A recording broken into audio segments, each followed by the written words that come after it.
वाहिगुरु जी का खालसा, वाहिगुरु जी की फ़तेह।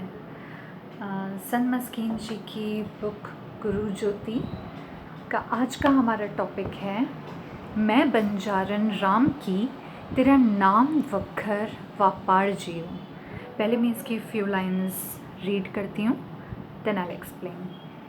ਵਪਾਰ ਦੀ ਦੁਨੀਆ ਵਿੱਚ ਇੱਕ ਅਟਲ ਨਿਯਮ ਕੰਮ ਕਰਦਾ ਹੈ ਕਿ ਕੁਝ ਦੇ ਕੇ ਲੈਣਾ ਹੁੰਦਾ ਹੈ। ਦੇਣ ਦੇ ਸਮਰਥਾ ਨਾ ਹੋਵੇ ਜਾਂ ਦੇਣ ਲਈ ਮਨ ਨਾ ਹੋਵੇ ਤਾਂ ਲੈਣਾ ਔਖਾ हो जाता है। यहाँ सन मस्कीन जी बता रहे हैं कि व्यापार में देन लेन चलता है।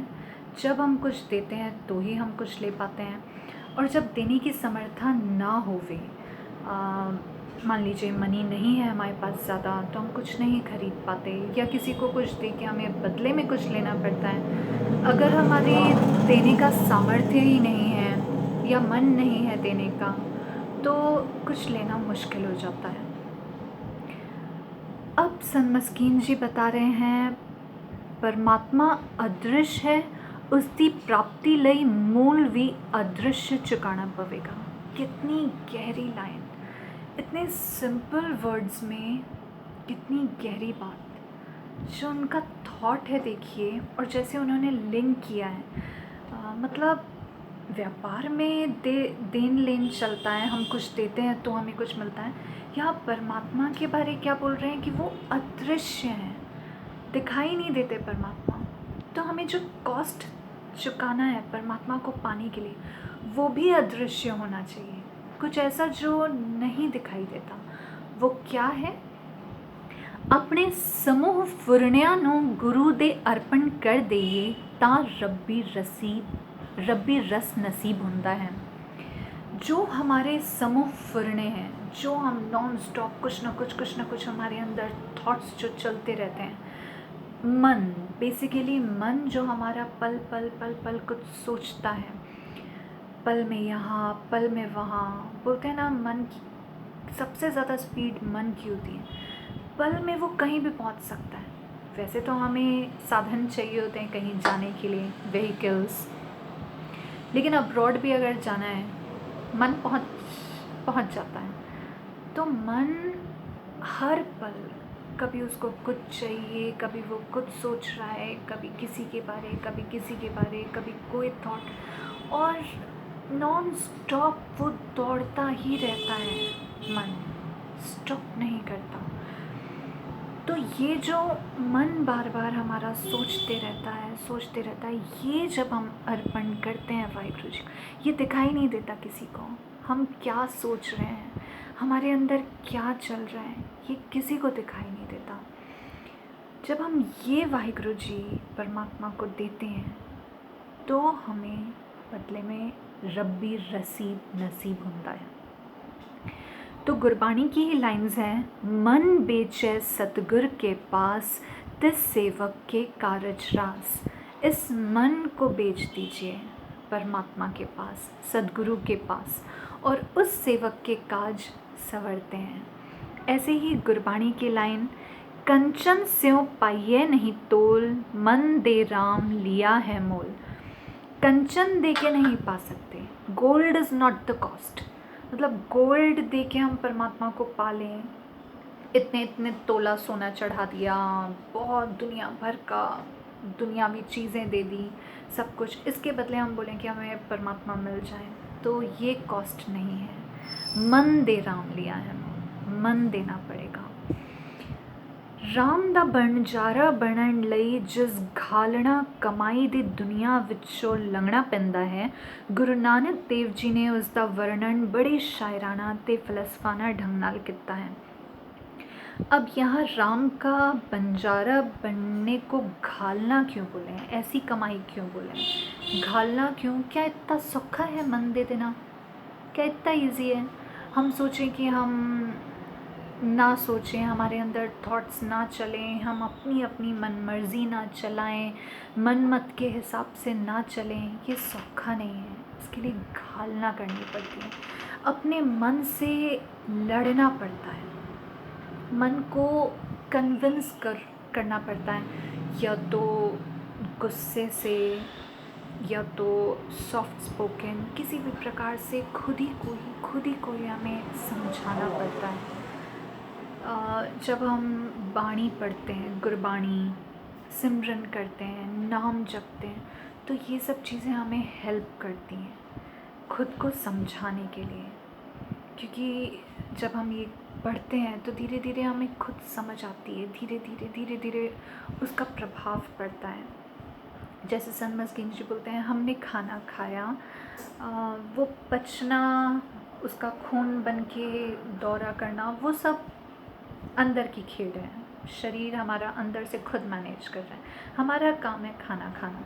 तो ऐसे ही जब हम गुरबाणी पढ़ते हैं, नाम जपते हैं, हमने अपनी तरफ से किया, अब वाहिगुरु जी अपने आप जो अंदर हमारे चेंजेस आने हैं, पॉजिटिव चेंजेस, जो भी बदलाव आना है, वो सब अपने आप आता है। हमारी कोशिश क्या होनी चाहिए कि हमें नाम जपना है, बाणी पढ़नी है।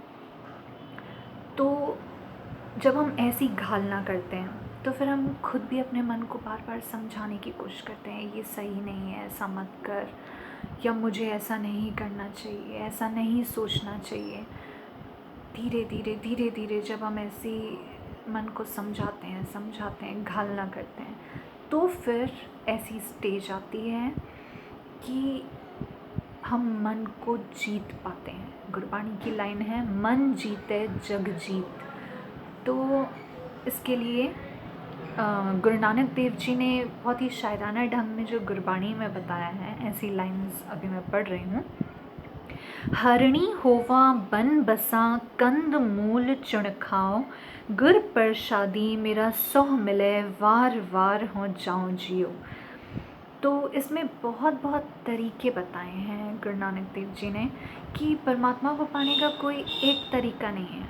जैसे हमने अभी बात की व्यापार की, हमने पैसे दिए, उसके बदले कोई चीज़ मिली, यहाँ एक तरीका नहीं है, अलग अलग चॉइसेस दी हैं गुरबाणी से, मतलब गुरु नानक देव जी ने चॉइसेस दी हैं कि जैसे कोई हिरण की तरह वन में बस के कंदमूल खा के। इसका जो गहरा मीनिंग है वो ये है कि संसार का कई लोग त्यागी बन के जो वन में बसते हैं और कंदमूल खाते हैं, रूखा सूखा जो मिला सेटिस्फाइड रहते हैं, वो खा के योग साधना करके, जप तप करके। तो कई लोग बिल्कुल संसार का त्याग करके ऐसा मार्ग अपनाते हैं कि वन में ही जाके बस जाते हैं। एक ये तरीका है जो कई लोग इस प्रकार से घालना करने की कोशिश करते हैं।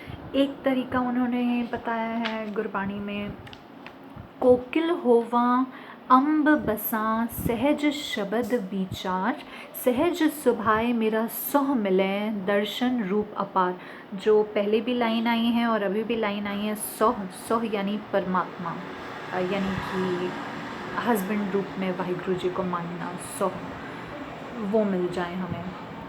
तो कोकिल होवा अम्ब बसा, कोई लोग कैसे घालना करते हैं, कोयल की तरह गाकर, यानी कि भगत लोगों का ज़िक्र मेनली यहाँ पे हो रहा है। जो भगत यानी जो भक्ति कर रहा है भावना के साथ, प्रेम भाव के साथ, वो भगत कहलाते हैं। तो वो शब्द गाते हैं, संगीत गाते हैं। जैसे हिंदू लोगों में भजन होता है, हमारे गुरुद्वारों में कीर्तन होता है।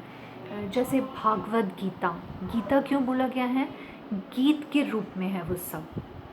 तो लोग भजन गा के, और हमारे गुरु ग्रंथ साहिब जी में बाणी, जो जितना कुछ लिखा है गुरु ग्रंथ साहिब जी में, हम जो कीर्तन करते हैं वो उसी में से होती है सारी बाणी। वो कीर्तन पूरा गुरु ग्रंथ साहिब जी की बाणी पे ही आधारित है, वही हम गाते हैं, वही पढ़ते हैं शब्द मेनली।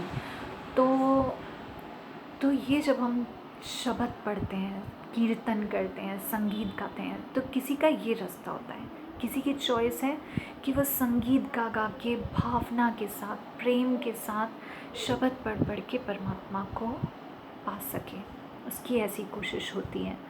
एक है, मछली होवा जल बसा, जिय जंत सब सार, उर्वार पार मेरा सौह वसे, हों मिलूँगी बाह पसार। किसी कोई है जो मछली जैसे नॉन स्टॉप सरोवर जल के अंदर है, ऐसे ही साध संगत में जब कई लोग साध संगत के बीच ही विचरते हैं, उस संगति के साथ ही वो शब्द पढ़ते हैं, लोगों का भला करते हैं, सेवा करते हैं, सेवा करके सबके साथ मिल के शब्द विचार करके किसी का ऐसा रास्ता होता है परमात्मा को पाने का, लोक पर लोक का भला हो। एक है नागिन होवा धर वसा, शब्द वसे भौ जाए, नानक सदा सुहागणी, जिन ज्योति ज्योत समाए। नागिन होवा धर वसा, धरती पे जैसे नागिन रहती है, तो ऐसे गुफा के अंदर कई लोग परमात्मा का ध्यान करते हैं। बेसिकली एकांत में कई लोग एकांत पसंद करते हैं परमात्मा को पाने के लिए, कि बिल्कुल अकेले वो सिमरन कर रहे हैं, जाप कर रहे हैं, परमात्मा का ध्यान कर रहे हैं, उनको याद कर रहे हैं। तो किसी का ऐसा रास्ता होता है। तो परम आनंद हासिल करने वास्ते एक मोल नहीं है, एक रास्ता नहीं है परमात्मा को पाने का। अलग अलग चॉइसेस हैं, अपनी सहूलियत के हिसाब से, अपने को जो अच्छा लगता है, जो सूट करता है, हमें एक मार्ग चूज़ करना चाहिए। कुछ ना कुछ किसी भी प्रकार से घालना करने की कोशिश करनी चाहिए ताकि हम परमात्मा को पा सकें। तो कभी कोई कंद मूल दा आहार करके एकांत विच बैठ के मिलाप हासिल कर लेंदा है, कोई गीत संगीत दियाँ धुन्ना अलाप कोकिल दी तरह ब्रीही अलाप आनंद प्राप्त कर लेता है। तो किसी को कैसे कोई सेवा भाव, जगत के सेवा भाव और भला मांगता है परमात्मा का। ऐसे अनेक रास्ते हैं, अनेक ही राम के बंजारे हैं, और कईयों को ऐसे राम नाम का लाहा मिल जाता है।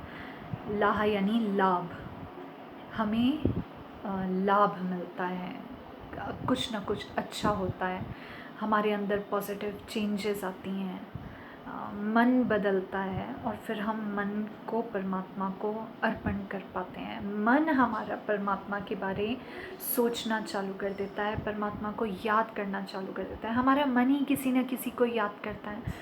तो किसी न किसी को याद करने के बजाय या ऐसे ही बस कुछ न कुछ सोचने के बजाय हम परमात्मा के बारे में सोचने लगते हैं। हमारा मनमत होने के बजाय गुरमत की तरफ प्रभाव पड़ता है। तो ऐसे अच्छे चेंजेस आते हैं। ठीक है, आज के लिए ये टॉपिक यहीं पे भी क्लोज़ करते हैं। गुरु नानक नाम चढ़ दी कला, तेरे भाने सरबत दा भला।